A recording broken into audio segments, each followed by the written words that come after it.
Thank you very much for being with us. Can you explain to us what's the main change you want to make in the ability of these surveillance agencies to do their work, and why have you changed your mind about how much latitude they should have? Well, I think that they've gone much further than the Patriot Act ever intended them to do. The Patriot Act was passed to say the intelligence agency should target a non-U.S. person who was in an authorized terrorist investigation and then collect intelligence on who he was in contact with and what he might be up to. What the NSA has done over the last 6 to 8 years is they've grabbed everybody's phone records and they've tried to match data to see who might be involved in a terrorist strike.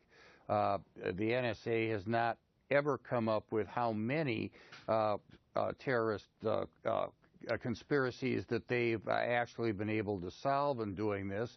And you know, I can say that two teenagers talking about who they're taking to the prom is not going to lead to somebody who wants to blow up Chicago. It goes much too far. But it brings in people who are innocent and not involved in any type of criminal or terroristic activity. And I think the time has come to stop it because it is an invasion of privacy. But I'm sure, as you know, what they say is they are collecting what they call metadata, the fact that phone calls took place, the phone numbers, the duration of the call, the accumulation of emails. But they say they're not listening and they're not reading unless they have a reason to do so. Well, so what? The fact that the calls took place and they get trillions of these calls makes the haystack so big that they can't find the needle in it. And even though the Tsarnaev brothers were in the U.S. legally, one was a citizen, when the Russians told us they were bad guys, they weren't able to track down who they were zeroing in on before the Boston Marathon bombing. Look. There has to be a balance between privacy and security. The NSA and their supporters in the Congress have said, let's forget about privacy. Let's forget about civil liberties. Let's forget about the First and Fourth Amendments. I can't do that because I think that what's made America a different country is our respect for these types of issues. And certainly what the NSA has been doing is a lack of oversight, and it's destroyed trust with our allies, particularly those in Europe. Congressman Sensenbrenner, I listened today to the testimony of James Clapper, the head of the NSA, also the head of National Intelligence, also Keith Alexander, who heads the NSA. They said they are concerned about civil liberties, but they're seeking a balance. And what we heard Keith Alexander say is that they've been able, he said, we have not had another attack on the United States since 9/11. He said in large part due to the work that they've been able to do. And he expressed a fear if you take away these tools, they can't guarantee that they'll be able to continue to do that. Well, nobody can guarantee that the bad guys won't be able to have an attack on the United States.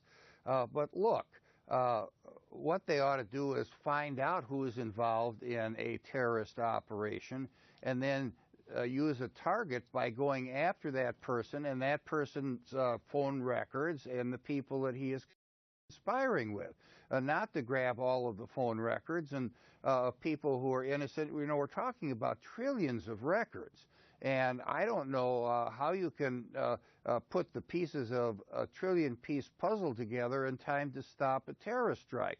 They sure didn't do it with the Boston Marathon bombing, and they haven't been specific on any terrorist strike that they've stopped except one by using this metadata. One of the other points they made today is that we heard Mr. Clapper say that there has been surveillance spying on foreign leaders, he said, for decades. He said this goes back to the very beginning of surveillance in the United States, that the United States is doing it to other countries and other countries are doing it to the United States today.